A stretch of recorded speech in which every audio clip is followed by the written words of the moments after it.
Inwoners blijven zich verzetten tegen het opknappen van de Zanddijk en hopen met de verkiezingen in zicht meer kans te hebben. Dat is waar we voor gaan. Ja, en dat de politiek tot inzicht komt en dat ze dingen niet moeten kapot maken. En verder in deze uitzending. Leider Douwendalenbende op vrije voeten.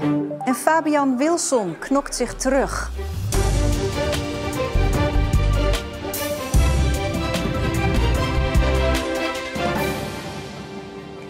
Goedenavond. 750 mensen hebben een petitie getekend waarmee ze de verbreding willen tegenhouden van de gevaarlijke Zanddijk tussen Ierseke en de A58. Door die verbreding komen woningen dichter bij de weg te liggen, terwijl andere huizen moeten worden gesloopt. De ondertekenaars willen geen verbreding, maar een rondweg. En met de gemeenteraadsverkiezingen in zicht hopen ze druk op de ketel te zetten. Er zijn tekeningen waar ze het geluidsprobleem willen oplossen met een hoog geluidsscherm. Daar zit u ook niet op te wachten? Daar zit ik zeker niet op te wachten, want dat is hartstikke lelijk. U heeft uw hoop een beetje gevestigd op de komende gemeenteraadsverkiezingen, hè? Nou ja, inderdaad, de gemeenteraadsleden die zijn 50-50 voor een alternatief. Met de verkiezingen kan die verschuiving voldoende zijn, zodat er een meerderheid is om toch die verbreding tegen te houden en voor een goed alternatief te kiezen. Ook de mensen achter de petitie zien nog mogelijkheden met het oog op de verkiezingen. Omdat de provincie ook nog moet berekenen wat nu echt duurder is. Een rondweg of het verbreden van de huidige Zanddijk. De Staten hebben besloten in eerste instantie de Zanddijk uit te gaan werken en uit te gaan rekenen en dergelijke. Maar het is een heel nadrukkelijke toezegging van de gedeputeerden geweest in de richting van GroenLinks. Nee, het is geen point of no return. Als blijkt inderdaad dat de kosten nagenoeg gelijk zijn, dan kunnen we erop terugkomen. We gaan naar Arjane Laforte. Ja, Arjane, is die Zanddijk een hot item tijdens de gemeenteraadsverkiezingen in Rijmerswaal? Ja, je zou het wel zeggen, hè, met 750 handtekeningen. Maar het is hier vooralsnog geen verkiezingsitem. Want politieke partijen in de gemeenteraad zeggen, luister, die Zanddijk, dat is een provinciale weg. Wij gaan daar helemaal niet over. De provincie heeft besloten om die Zanddijk te verbreden in plaats van een duurdere nieuwe rondweg door de polder. Nou zeggen initiatiefnemers van die petitie dat de gemeente in Rijmerswaal hier dat hij er alles aan doet om dit gevoelige dossier van de agenda van de gemeenteraad te houden. In ieder geval tot aan de gemeenteraadsverkiezingen, om maar te voorkomen dat het de partijen stemmen gaat kosten. Maar de verantwoordelijk wethouder zegt nee, dat is onzin. We moeten nu op dit moment gewoon even wachten op die provincie. Op dit moment ligt er gewoon niets om voor te leggen aan de gemeenteraad. De provincie Zeeland is bezig met de verdere uitwerking van het ontwerp. Als dat rond is, dan zal er ook iets weer richting gemeente komen. Verhalen dat BOT door de provinciale SGP onder druk wordt gezet om mee te gaan in de goedkopere aanpak van de Zanddijk zijn onzin, zegt hij zelf. Ja, dan kennen ze de SGP Rijmerswaal niet. Kijk, ik sta hier natuurlijk als wethouder. Ik voel me wethouder niet namens de SGP, maar ik voel me wethouder van Rijmerswaal. En ik zal ook de belangen van Rijmerswaal natuurlijk behartigen. Dus ja, dat soort verhalen die steken soms misschien de kop op. Maar we zijn een volwassen partij die er op een goede manier mee omgaat. Ja, het is dus wachten op die definitieve berekeningen van de provincie. Wanneer komen die eraan? Nou, vandaag laat de provincie weten dat de definitieve berekeningen over deze complexe verbreding van de bestaande Zanddijk, dat die hopelijk tegen de zomer klaar zijn. Ja, en dan kan iedereen eens kijken hoeveel kost nu die verbreding van die Zanddijk in vergelijking met die duurdere weg door de polder. Ja, die toch ook moet voorkomen dat er huizen hier gesloopt zouden moeten worden. Dankjewel, Arjane. Een van de twee mannen die worden gezien als leiders van de Douwendalenbende in Middelburg hoeft niet langer in de cel te blijven. De rechtbank heeft zijn voorlopige hechtenis geschorst. De ander blijft nog wel vastzitten. De mannen, 20 en 21 jaar oud, worden verdacht van drugshandel en het leiden van een criminele bende die zich Zone 8 noemt. Daar zouden zo'n 20 jongeren bij zitten, de meeste afkomstig uit de wijk Douwendalen. De inhoudelijke behandeling van de rechtszaak is pas in oktober. Een arrestatieteam van de politie heeft vanmiddag een 24-jarige man uit Middelburg aangehouden die betrokken zou zijn bij de dodelijke schietpartij in Goes een paar weken geleden. Bij de schietpartij aan het Gelderlozepad bij sportpark Het Schengen kwam een 24-jarige man uit Goes om het leven. Er zijn in verband met deze zaak vandaag ook 2 woningen doorzocht, in Middelburg en Oost-Soeburg. En de agent die vorig jaar in Vlissingen een man in zijn been schoot, deed dat uit noodweer. Dat concludeert het Openbaar Ministerie na onderzoek van de Rijksrecherche. Die bewuste dag stond de agent samen met een collega met een fietser te praten toen hij van achteren om zijn hals werd gegrepen en er een groot mes op zijn keel werd gezet. De 32-jarige man die dat deed volgde de bevelen van de politie niet op. En nadat een aantal waarschuwingsschoten was gelost, is 1 keer gericht geschoten op het been van de man. Die liep daarbij lichte verwondingen op. Ja, en de agent had dus reden om te schieten, zegt het OM. En de man met het mes moet deze maand voor de rechtbank komen voor onder meer poging doodslag. Fabian Wilson is al jaren een van de gezichten van voetbalclub Hoek. De verdediger uit Axel voetbalt sinds 2011 op Sportpark De Noek en is sindsdien niet meer weg te denken. Toch is het nu al een poosje stil rond Wilson. Dit is hoe supporters van Hoek Fabian Wilson het Axel kennen. Als altijd ijverige rechtsback die vaak opstoomt langs de zijlijn. En scoren kan hij ook. Zoals hier, schitterend zelfs, met een snoekduik. Voetballen voor Hoek, dat doet hij al meer dan 10 jaar. Maar de altijd doordenderende trein werd vorig jaar plots tot stilstand gebracht. 10 mei ben ik ziek naar huis gegaan van mijn werk.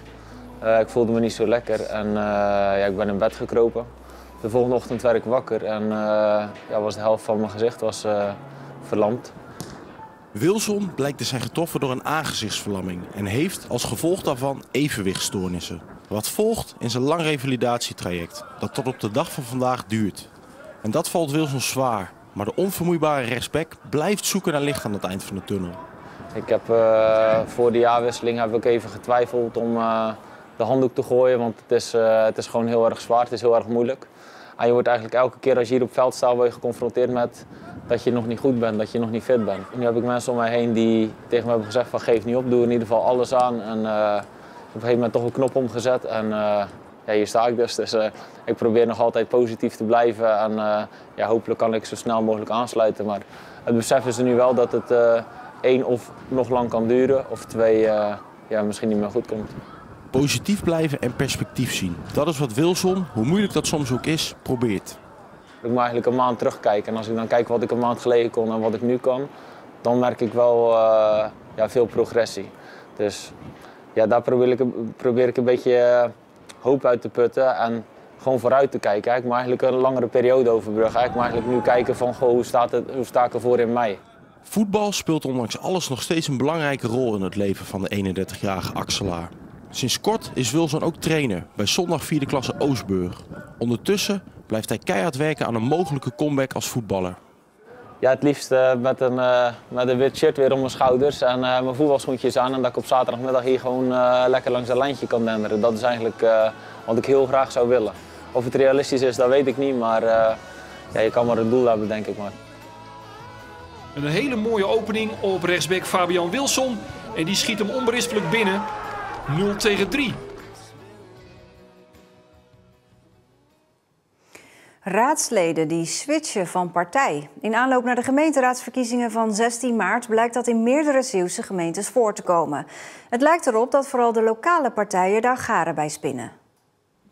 Bert Kollen was raadslid voor het CDA in Middelburg, maar vorig jaar stapte hij op. Sjaak Kwaak was raadslid voor het CDA in Sluis, maar hij steekt over naar Sluis Lokaal. Voor de Middelburger was de affaire rond het CDA-kamerlid Pieter Omtzigt de belangrijkste reden om zijn zetel op te geven. Toen ben ik gaan nadenken en toen dacht ik, ja, mijn normen en waarden zijn dit niet. Ik kan hier niet meer achter staan. Ook de Sluizenaar was niet blij hoe het CDA omging met het eigen kamerlid. Ik vind het CDA toch niet echt goed netjes met haar kandidaten omgesprongen. Dat was ook een punt om afscheid te nemen van het CDA. Maar er is ook een verschil tussen de raadsleden. Kwaak gaf zijn zetel niet terug aan het CDA. Kollen deed dat wel. Ik heb de kiesdrempel niet gehaald. En daardoor vind ik ook de stemmen waren van het CDA. Dus ik geef gewoon mijn zetel op. Maar u heeft wel uw zetel gehouden. Had hij niet teruggemoeten?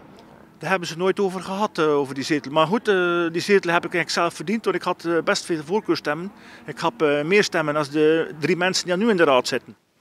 Bert Kollen is nu dus geen raadslid meer. Hij steekt over naar de LPM, de lokale partij Middelburg, waarvoor hij kandidaat is. Nou, als het goed gaat na de verkiezingen hier, hè, op de stoeltjes van de LPM. Ja, nummer 7 op de lijst van de lokale partij.